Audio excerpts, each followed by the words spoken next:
Graça e paz da parte de Deus, nosso Pai, e da do Senhor Jesus Cristo. Que privilégio estar com você diante da palavra de Deus ou diante da palavra de Deus com você. Estou repetindo várias vezes. Mês de setembro é um mês de celebrarmos Mateus, o Evangelho de Jesus segundo escreveu Mateus. E eu estou aqui na gravação de uma série de ministrações, até com a mesma camisa, porque estou gravando sequenciado. Eu quero celebrar com você uma história que está aqui no capítulo 9 de Mateus e está aqui a partir do versículo 18. Dizendo ele essas coisas, um chefe chegou e adorou, dizendo: minha filha faleceu agora mesmo, mas vem, impõe-lhe a mão e ela viverá. E Jesus, levantando-se, seguiu, e os seus discípulos também. Eis que uma mulher que havia já 12 anos padecia de um fluxo de sangue, chegando por detrás dele, tocou na orla da sua veste. Porque dizia: se eu tão somente tocar a sua veste, ficarei sã. E Jesus, voltando-se, vendo-a, disse: tem ânimo, filha, a tua fé te salvou. E imediatamente a mulher constatou que estava curada. Aqui Mateus fala de uma forma bem sintética, bem resumida, sobre o episódio de Jesus que, indo atender um chamado, um clamor de Jairo, porque sua filha estava em casa à morte, saiu com seus discípulos para ir com Jairo até a casa do Jairo, um dos chefes, um dos principais da sinagoga dos judeus. E quando estava a caminho, a Bíblia diz que havia naquele lugar onde Jesus estava passando uma mulher que há 12 anos sofria de uma hemorragia. Ela tinha um fluxo vivo de sangue e ela perdia sangue continuamente. Eram 12 anos que aquela mulher estava morrendo, se aniquilando por conta de não ter solução para o seu mal. Em outro escrito evangelístico, um dos evangelistas dizem que ela havia gastado todos os seus haveres, se não me engano é Lucas que fala isso, gastou todos os seus haveres sem solução alguma antes, indo de mal a pior. No contexto da tradição dos judeus, quem tivesse um fluxo de sangue, como essa mulher, era considerada impura. Ela não tinha acesso às reuniões da sinagoga, ela não tinha acesso a ajuntamentos públicos, ela deveria se isolar. Falar de isolamento nesse tempo é algo que entrou no nosso vocabulário de uma forma mais vívida, mais presente, mais presencial, né? E essa mulher então deveria se limitar a ficar só e não estar com ninguém, porque era considerado em que ela tocasse ficaria impuro como ela era. E ela sabe de Jesus, o contexto nos leva a entender, ela sabe do poder de Jesus e o querer dela, a vontade dela é tocar, estar, ser ministrada. Me permita, na verdade a vontade dela não é tocar, é ser tocada por Jesus e ser curada. Só que ela não podia. Ela não podia sequer estar presente no meio das pessoas. Porque cerimonialmente, como disse, ela era considerada impura e ela não podia fazê-lo. Então o que essa mulher pensa? Ela imagina: bom, tocar nele eu não posso. Ele tocar em mim também não pode.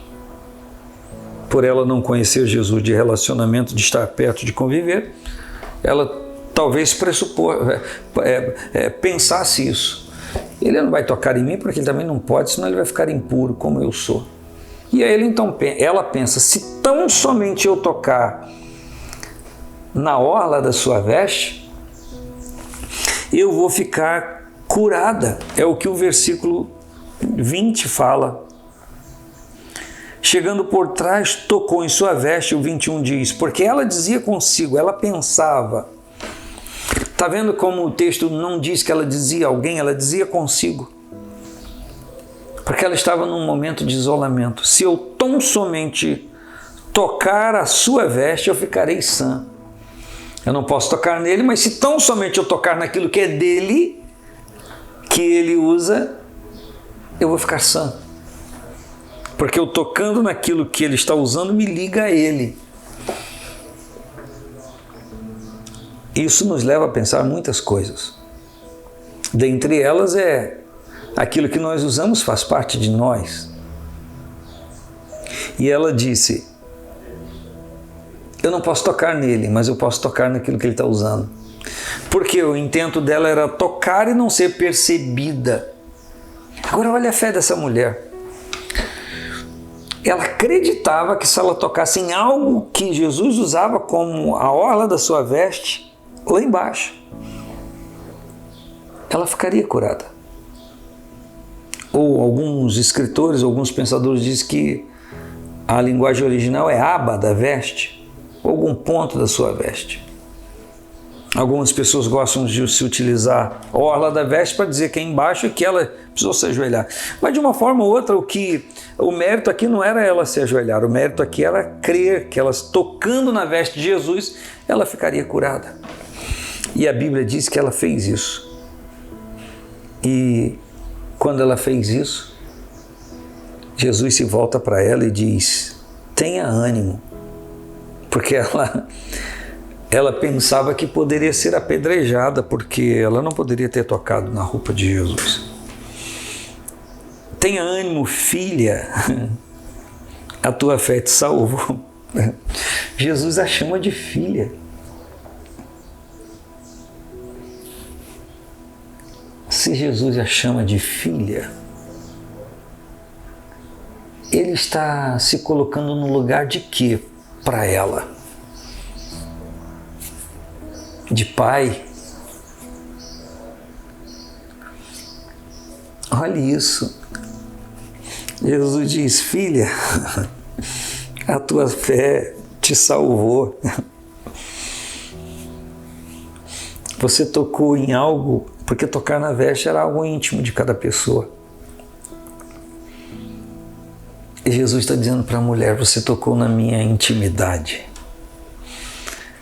Você rompeu a barreira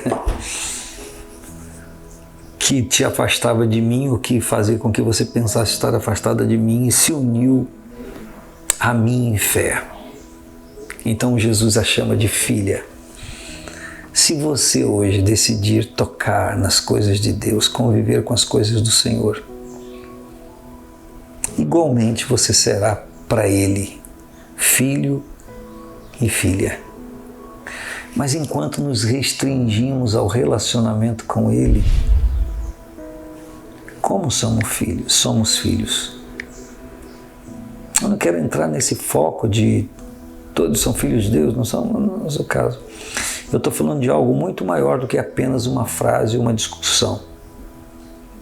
Eu estou falando de relacionamento. Estou falando de crer que do Senhor emana tudo que nós precisamos. E quando alguém age dessa maneira, está conhecendo o potencial do Pai, a autoridade, o poder, é isso que Jesus estava dizendo. E ele diz, filha, a tua fé te salvou. Jesus libera para ela mais do que ela buscava. Ela buscava cura física. Mas Jesus libera para ela salvação. Diz, filha, a tua fé te salvou. E imediatamente a mulher ficou sadia. Ou foi comprovado a sua cura. Eu quero dizer que se relacionar com Deus espiritualmente falando, nos cura igualmente de várias moléstias. E talvez você esteja sofrendo de uma ou de algumas porque não conseguiu caminhar em intimidade como precisa. E eu digo a você, eu também preciso crescer nisso. Todos nós precisamos crescer e melhorar nisso.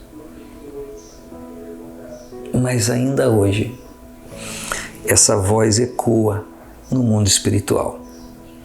Todo ousado que diz: o pouco dele é muito para mim, como a mulher cananeia,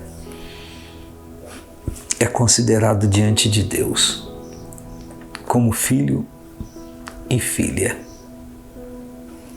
E a salvação do espírito, da alma, é muito mais importante do que apenas uma cura física. Mas nesse texto Jesus mostra que Ele tem bênçãos para todas as áreas da nossa vida. E agora, enquanto compartilho com você, lhe digo: o Senhor tem salvação para você, tem libertação para a sua alma, tem cura para o seu corpo e restauração para todo o seu ser. Porque o mérito da presença dEle traz restauração plena em todo aquele que crê. Um grande abraço. Paz do Senhor Jesus.